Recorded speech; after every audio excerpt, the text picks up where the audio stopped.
আর একটুখানি dilute HCl আমি ঢেলে দিচ্ছি এটার মধ্যে। তো দুটো মিলিয়ে একটা সলিউশন করা হয়ে গেল। এবার এই সলিউশনটা একটু সামান্য আমি সেক করে রেখে দিলাম।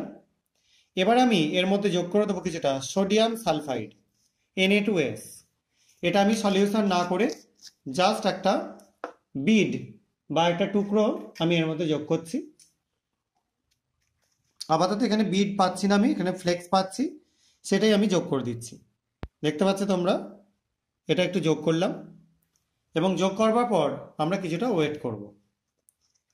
এখানে Na2S যখন অ্যাসিডের সাথে রিয়াকশন করবে সে তৈরি করবে H2S গ্যাস, এবং H2S গ্যাস কি পরিবর্তন করে তোমরা এটা থেকে দেখলেই বুঝতে পারবে।